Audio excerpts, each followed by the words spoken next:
Hello, and welcome to the Toni McLelland Show, Critical Reflections with your critical friends, and another week, another fabulous guest, and we are going to be taking you on a journey over the next 30 minutes of, my fabulous guest, Garry Turner. And as you know, I like to do lots of work around social impact, social justice, social mobility, and, all the human-centered work.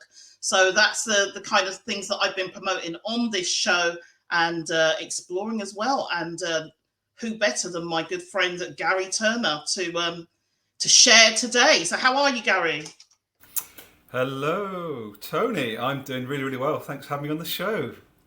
Thank you so much. So if you are tuning in now and you've got a question or two for Garry, then do get the questions ready. It's going to be action-packed. Every show I say that, Garry, it's always action-packed because I try to cram so much in 30 minutes and keep it moving. But if you have got a question, get it ready. And thank you for those that are watching this later on the replay. So, Garry, do you want to introduce yourself? How are you? Well, firstly, thanks for having me back on, Toni. I am doing super well, and yeah, it's exciting times, I think. So, name's Garry Turner. I'm a doggy daddy, husband to Jackie, stepdad to 3 kids. That's the important bit, Toni.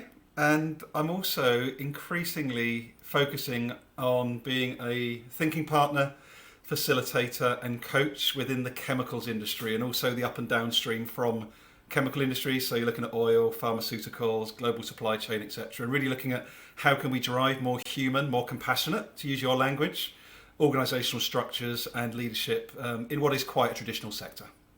That's great, and I'm really excited to hear from you. And just wanted to say hi to Paul Murray. Thank you for joining us, Paul, and always here every single week. So get your questions ready. So Garry, I've had you on this show previously.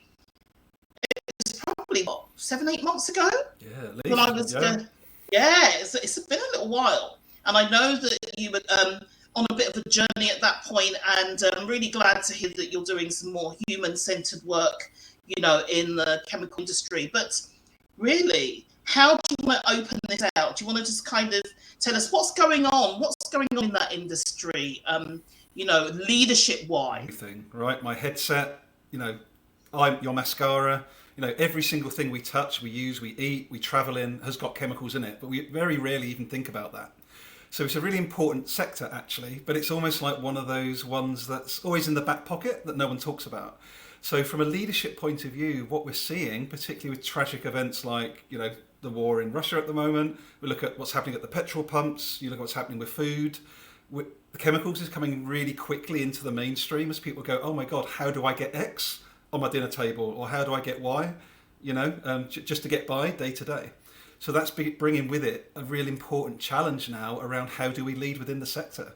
How do we ensure people are included? How do we ensure that we're innovating and understanding not only our own organisation, but the up and downstream stakeholders, suppliers, customers, government agencies, etc. So it's a really interesting time, I think, for the industry to come out of the closet almost in a way into the sort of centre of everything. It's quite interesting.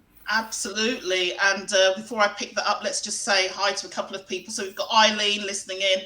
Thank you, Eileen. And who else have we got? We've got Dorothy Ann, who's here as well.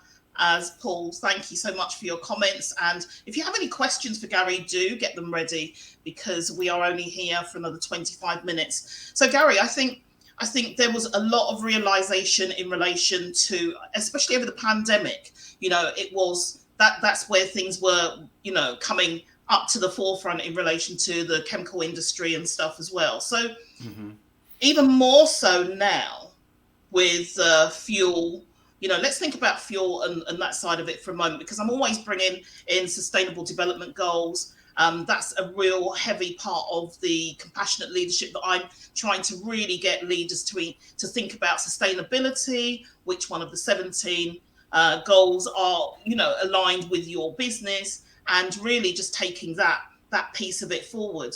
So for me, the sustainability piece is really, around that affordable energy, and where does that actually sit within chemicals for you? What's the relation with the war that's going on at the moment, and also with the work that I'm doing around compassionate leadership and compassionate business? It brings together the corporate social responsibility, the environmental social governance agenda, the SDGs, the DEI, sorry for all the acronyms, but SDG, Sustainable Development, CSR, Corporate Social Responsibility, ESG is Environmental, Social and Governance, and DEI is Diversity, Equity and Inclusion.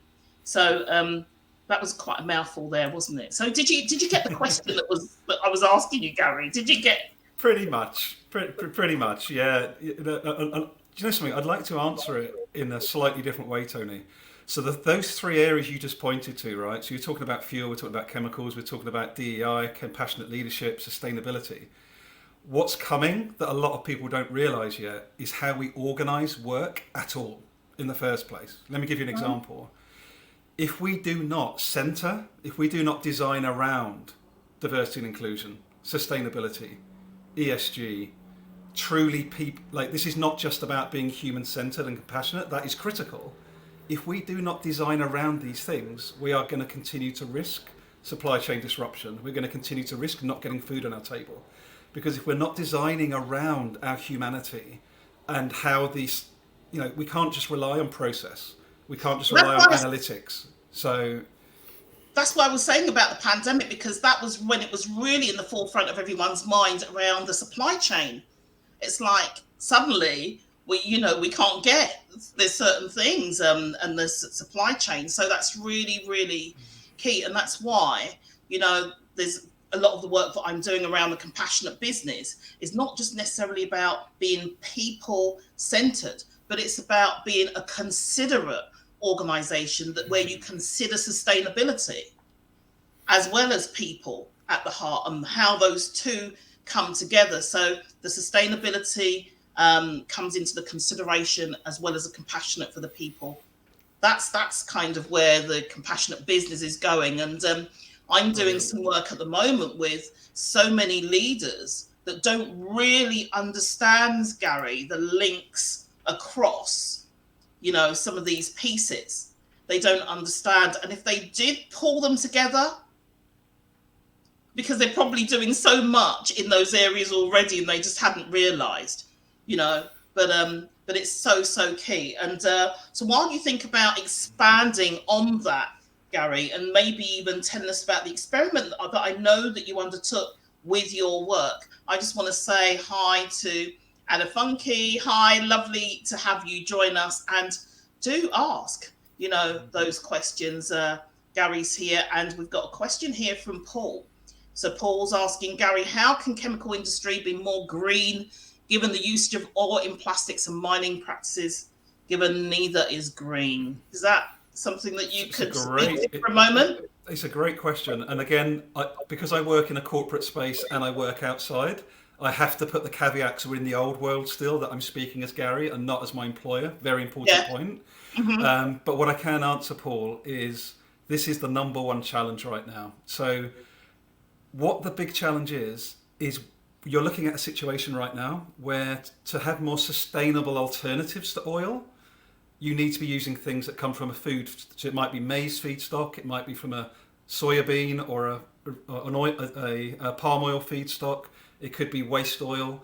So there are ways to use alternatives to traditional fossil fuels, but those alternatives come with their own problems, right? So you'll get into a food versus fuel challenge. Do we put oil to make the car run, or do we use oil to produce food for humans? So that's the big challenge we're having right now, is around, like, we've got to start prioritizing what matters most to us as humans and to the planet, and not just consume for consumption's sake. And that's a conversation, Tony, that not many people are really in yet. Yeah, that's right. And those priorities as well. So, Garry, just tell us a little bit. We're going to explore that further, but tell us a little bit about your work in IMCD and what you do. Tell us a little bit more about that, because I think that's a piece that I never really explore. It's interesting, right? So I've been with the same company, as I say, for nearly 14 years. And if you look at my journey within the business, and this is relevant to the conversation today, Tony, I've disrupted myself every 3 to 4 years. So my job is, on the piece of paper, job description, international product manager. So I look after product ranges, 20 million sales, etc. But I'm not just that role. And as I've learned and as I've developed and as we've got to know each other the last few years, I'm someone that has to change what I'm working on, how I'm impacting the world, who I'm working with every few years. I'm not prepared just to stay in that one box. Whereas the system generally would be very happy that I just stayed there doing the same thing. And what I've realized is that the more that I've disrupted myself and learnt more within our system, I've been able to add more and more value as I've dived into culture, organizational development, learning development, and I've been able to bring those learnings from outside of the company into the business. And that leads to maybe that case study that might be worth sharing shortly. Yeah, no, that's good. That's good. So, thank you very much for that answer, Garry. Not quite the answer I was looking for, but I'm going to delve a little bit deeper and ask you to, tell us a little bit more about that chemical industry. We want to know a little bit more about what you know in this industry. What can you share with us that the people that don't really know it at all? I know that what you're doing about being a thinking partner and for those leaders in these industries, but tell us a bit more about that. And while you're thinking about that, I'm just going to say that Paul has said thank you very much for that answer. He's been scratching his head over that for many years. And Adafunky has said that it's great to understand that there is food fuel challenge. Thank you so much, Adafunky. And Garry, Eileen is saying, Garry, what a way to make a difference. Absolutely. And this man is making a difference. And he's very modest as well. So I'm going to draw it out. I'm going to draw it out of you, Garry. So tell us about the chemical industry. What's going on there? What is your job? What is your role? Yeah, so the day job is to manage 2 product ranges. So I work in a distributor. So if you imagine you have the manufacturer of products, you have then you have us in the middle, basically moving and selling through a supply chain some of those products. And we then sell to what would be called a manufacturer. So for example, we might sell a raw material, say a plastic, or it could be a foodstuff or something. That company then that we sell to will turn it into a product that you and your viewers will then buy off the shelf or on Amazon or somewhere else. So we're sort of quite what we call upstream in the supply chain. So you've got big oil, you've got natural gas really as a feedstock. That then turns into a chemical, which is what we would buy. We then sell that chemical to someone that then turns the chemical into another product. Wow, that's so interesting, Garry. And that is the first time in all this time I've known you that I've heard you describe it in that way. Is there a reason why it's a kept secret? I love Toni McLelland and her questions. To be honest with you, there's probably a little bit, or there has been in the past with me, as we've had our conversations, there's been a little bit of shame. There's been a little bit of, I work in a sector that's, although we need everything at the moment, a society to function as it does today, we also know the planetary challenges. We know the social justice challenges. And I think that's something, I don't know if we'll have time today or not, but that's something I'd like to point people towards to get curious about, is everything is so interconnected that even our pension funds are directly linked to causing harm in other parts of the world. And we just don't think about it because we don't join the dots, Toni. It is absolutely interconnected, and that's why I wanted to explore that a little bit more, because it's a world that I don't know, Garry. The chemical industry, the supply chain, the upstream, everything that you've described, it's not my world. So I'm absolutely fascinated in terms of how you can take your thinking partner piece and really merge the two in that specific area, so while I'm going to ask you to explore that a little bit further, and we will get time to hear about your experiments, I am going to just say hi to, who have we got? We've got Chioma. Hi, thank you very much for joining us. Do just drop us a note and tell us where you are dialing in or watching from. So thank you very much. So back to you, Garry. So, sorry, am I giving you trouble today? I'm not giving you too much trouble. You're not giving me... This is kind for you, Toni. I appreciate it. Yeah, I'm restraining myself. So, Garry, given what you've just said, what is it that you are bringing to that industry in terms of what it is that you know around leadership, sustainable development? What is it that you're giving that particular industry? What would you say to anyone right now that is in that industry? Whether does that include manufacturing as well? Yes, absolutely. Yeah, that's what we call. Yeah, there are loads, and there's other areas that are so overrun, I think is another word to use. But I don't hear much about what's going on in these sectors. So let's share with people what it is that you can bring to that world. Yeah, so the big thing is, if you think about the sectors, although they are critical to life as it operates today, because the industries up and downstream are what we would call quite scarce, right? So a limited number of people own the rights to, for example, mine raw materials, for example, or extract oil. If you look around the world, there's only a handful of companies that actually do that, right? And then it's the same as you go through the supply chain. There's not an abundance of people manufacturing each of these products or supplying the raw materials. So it's actually quite narrow, the number of people that own the assets or control supply, for example.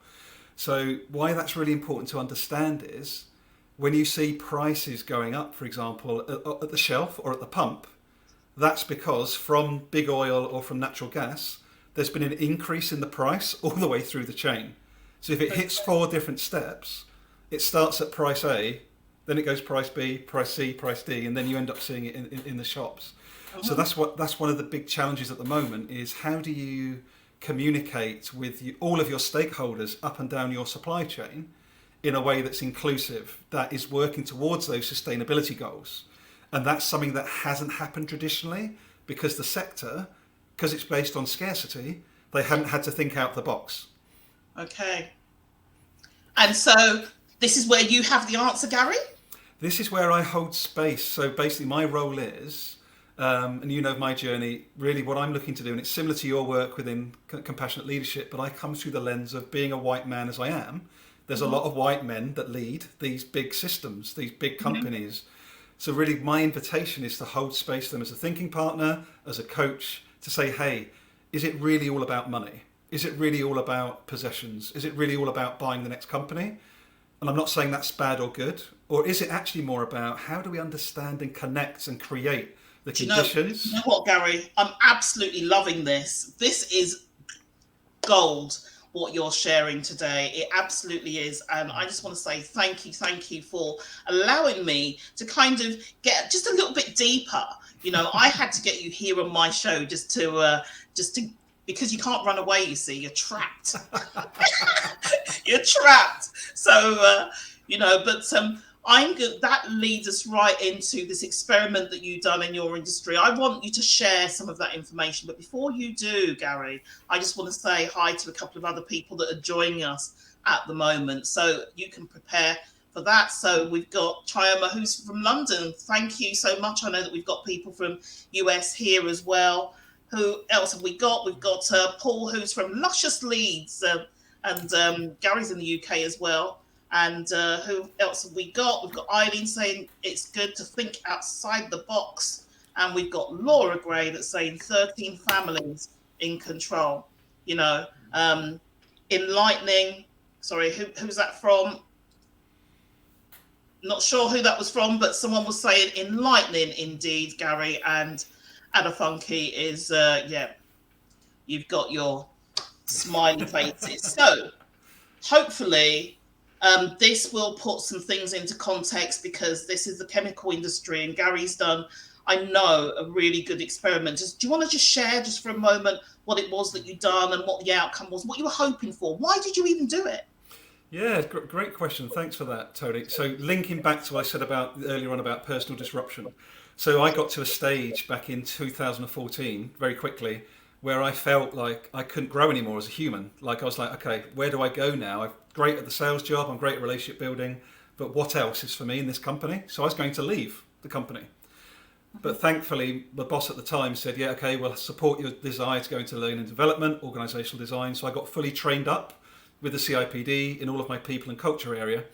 And what was beautiful about the company, IMCD, where I work, is because it was so new, Tony, nobody else was doing it. I literally had a playground to experiment with. So I just went, everything I learned, I just went and plugged into my team. And what the beautiful thing is, over a period of 3 years between 2015 and 2018, we just changed the culture, how we ran meetings, how we intentionally made sure every voice was included, a whole range of different areas of practice. And we increased sales by €6 million and gross margin by 1.5. Nothing else changed over those 3 years. Similar landscape, same suppliers, same customers. And that's solely based on people already being paid salaries, Tony. Incredible.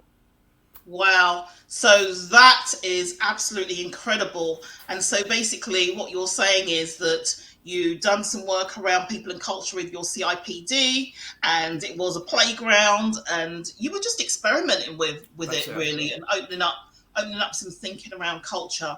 And this was the result. So that's absolutely fabulous. So can you give us an example of a few things that you've done? Do you want to kind of delve into something specific that you were really proud of within that? Yeah, sure. And hopefully this is helpful for your audience as well, because how many of us have been in those meetings where it's death by PowerPoint? 20 people in a room, one person holding court, and you lose the next 2 hours of your life watching someone go through slide by slide by slide, right? This is how we used to operate as a business. Again, no judgment of anybody. It was just the old way of thinking, and everyone just conformed. What we did, we completely redesigned from focusing 95% on the metrics to doing 5% on the metrics at the beginning, then 95% about how do we work better, what's getting in the way, who's got an idea. Just completely flipped it, and that's the major reason why we had that result, Tony. Was how we come together. You know, I absolutely love that, because I mean, mine isn't quite 5% and stuff, but when I talk about percentages in the workspace, mine is 80-20, 80% on the people, and what they need. So I see my work as supporting the people, managing the people, leading those people, and 20% as the other things that I need to do. So that's really interesting, Gary, and it kind of makes me feel, you know, it reminds me of the quote that I use, which is around go and create some smiles. If you concentrate on the smiles, then the KPIs will take care of themselves. Because ultimately, you know, where that came from was I was sitting around a board table with my team, and we were trying to figure some things out. And I could see it was tricky, people scratching their head. It was, and I just gave up, and I said, look, do you know what? Let's just leave this. Don't worry about this. The only thing I want you to do right now is go out and create some smiles. Create some smiles within your team. Your team will create some smiles with others, their team, and in turn, till we get to the clients and the customers. Because if our team are happy, then our clients and our customers are going to be happy, and that is going to make an impact on the bottom line. So, brilliant. You know, that's kind of the approach that we took, and it was the greatest approach. And it kind of feels a little bit similar to what you're saying there, Donna, Very to much. involve everybody in this meeting, and it's almost like introducing DEI, diversity and inclusion in a meeting, isn't it? It's like, hey, that's the meeting. Here's DEI. Let's put them both together, and voila. I love that, Tony. And I'd love to add one extra thing for context. And I know that the pandemic's brought a lot of good and bad, depending on how you look at it, what your experience of life has been. But we achieved those results pre-pandemic. I am 100% sure we could have doubled those results had we been using the technology that we now use in a hybrid way, because we were doing that solely in person, right? No, very, very intentionally. But I think if we used the technologies we could have done back then, we could have driven much more insight, gathered insight from around the globe, from across our global networks. So like this is a huge, huge potential by just slowing down and being intentional about who's in that space more often. Absolutely, absolutely. So I'm just going to give you breathing space just for a moment, Garry, while I come back at you again. So Adefunke's saying, well, that's awesome outcome through putting people first. You all will always get brilliant outcomes by putting people first. Thank you, Adi, because I know that you do in your work too. So who have we got? We've got Laura Gray. Refreshing insight, Garry. Thank you. And I'm looking forward to your insight next week, Laura. And I'll be reaching out to you very, very soon. So yes, create the smiles. If you concentrate on creating smiles, then the KPIs will take care of themselves. And that follows through. If you know, the other one that I say is if you don't chase the money, chase the outcome. Because if you create happy clients, the money will come, and I'm a firm believer of that. I'm also a firm believer of the law of attraction and those types of things, and just bringing that energy in. But you know what, Garry, I think that this experiment that you've done has been really, really insightful. So what can you now bring to people in this industry based on what you've just done? Are you in a position to show them how to do it, what you've done in more detail, make some recommendations for what they can do in their industry? No, 100%. And I think the thing is, the combination, really what I'm seeing as the combination, Tony, is it's, you call it compassionate leadership, I call it connected leadership, right? It's role modeling vulnerability, it's role modeling curiosity, it's role modeling generative listening. Those three areas of our humanity are the things that are the least developed in our business schools and our education, but they are the three things that will allow us to navigate change as business as usual. And that's what I'm bringing as a thinking partner, as a coach, as a facilitator, is using my lived experience and skill in that area to hold space for these leaders, for these teams, to reimagine how they show up, how they design, how they reorganize, so that they're ready to navigate change as business as usual. Because we're not going back. That old normal is gone. Like, get used to it. It's completely gone. Absolutely. So what are you doing with that now, Garry Turner? What are you doing with that information now? What am I doing with it now? What information, sorry? The information from the experiments. You've done it. Yeah, so what's interesting, within the business I currently still work full time, we've expanded a number of the projects internally around customer service now, around sales excellence. So what's nice, there's a ripple effect internally.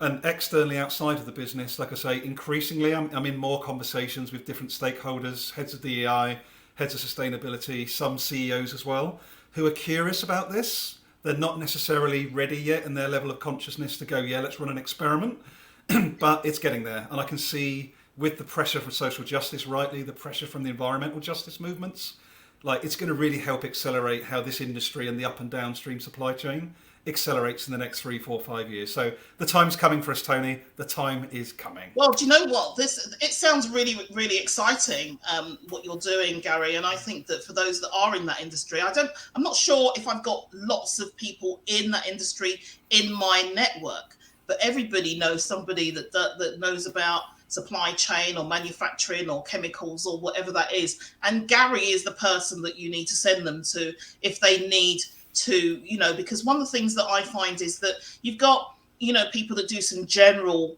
DEI and some general leadership pieces. But I specialize in social impact, social justice, social mobility. So that's organizations that are leading vulnerable groups, providing services for vulnerable groups, special educational needs, disability, criminal justice, those types of things. I'm quite happy to say, Garry, I don't know your industry. And, this is I'm sorry, it must have felt like a bit of an interrogation. It's supposed to be a very pleasurable experience. It is. It's Yeah. beautifully pleasurable. I love it. I don't want it to feel like I'm interrogating you, but Mr. Turner, you are definitely on the hot seat today. So let's see what we've got. We've got some comments coming in here. So we've got Eileen, who is clapping. Thank you so much, Eileen. So that's for you, Garry. Great information within 30 minutes. Not a PowerPoint in sight. There you go. Absolutely. Thank you so much, Paul. Not a PowerPoint. And the points, were all there as well. No PowerPoint, but lots of points. So Trioma, very true, least taught. And, Dorothy Ann is saying, do you know Kathy? If not, you two should connect. So thank you. Connect with Garry, hook them up. This is what this is all about. Do a message, put Garry and this lady inside the message, and just leave them to it, because I think Gary's doing some fabulous things, and you're probably thinking, well, what's this chemical industry got to do with Toni? Well, actually, it hasn't, but I'm an admirer of Garry and his work. I love sustainability, sustainable development goals, and that's the way of the future. And this gentleman here is doing so much in that industry to make changes. He's told us previously about change being an inside job, and all the difference that you're making. So, I just want to say, Chinya, thank you. Thanks for sharing, Mr. Garry. Thank you very much for sharing, Mr. Garry. So just as we come to a close, do you want to just do a summary and remind us, Garry, of the industries? Because I think it's the industries. For those of us that aren't necessarily familiar with your world, remind us of the types of industries that you can help in that culture space. Yeah, sure. Thanks, Toni. So really you're looking at energy, big oil, any manufacturing, but particularly around food manufacture, pharmaceutical manufacture, but really anything that's manufacturing based or chemical or chemical based, anything in that space really. And just thank you for the time, Toni, and for everybody's engagement. It's really appreciated. Thank you. No problem. And Gary's on LinkedIn. Do connect with him. He's ever so helpful and welcome in, and will help you if he can. So if you know anyone, put them in touch with Garry, and let's collectively play our bit. Let's do our bit to make a difference. So you're making a difference in your world, and I'm trying to make a difference in my world, and hopefully the two worlds will come together, Garry, and you never know. So I just want to highlight some fabulous insights. Melanie is saying some fabulous insights. Thank you so much for joining us, Melanie. Lovely to see you, to have you here. And who else have we got? Thank you, Garry and Toni, for an insightful and educational critical reflections. Thank you so much. I think that's Eileen. And we've got Laura saying thank you. Thank you, because without you, this wouldn't be what it is. And we're just, trying to share as much as we can in 30 minutes. And this is how you do 30 minutes, constructively informative. So no 2-hour meetings here, Garry. Definitely not. No big shout, no big PowerPoint slides or anything. And big shout out to Toni and Garry, very enlightening. Thank you so much. And so there we have it. Critical Reflections with your critical friend. And today we had the fabulous Garry Turner, who is from IMCD, and he was talking about his role within IMCD and all that he's done around people and culture in those industries, manufacturing, food and chemicals. Yeah. And the links with sustainable development. So he's your man. Do connect with him. And on that note, I just want to say thank you, everyone, for joining. Do remember that on every Wednesday at 6:30 p.m. I have my audio room, and on Fridays at 1:30 p.m. I have another audio room as well. And Wednesdays are around compassionate business, and Fridays are around those people that are starting out their business, very early stages in sustainable development, social impact, social justice and social mobility. And a quick hi to Maria. Thank you for joining us. And on that note, I'm just going to say thank you so much. And Garry, we look forward to hearing from you. Thanks, and see everyone. you on the stage somewhere. Yeah. See you on the stage, sharing your information. And next week, I'm telling my story. So I'll see you all then. Bye for now. Thanks, Tony. Bye, everyone. Thank you for spending time with me and my guest today on Critical Reflections with Your Critical Friend. Today, you got just a very, very small sprinkling of Tony's fairy dust. But if you'd like more, then do reach out for speaking or hosting. It's ToniMcLelland.com. For social impact, social justice, or social mobility, check out our work at firstlifegroup.com. I look forward to hearing from you. In the meantime, feel encouraged, be inspired, be empowered, and make a difference. Bye for now.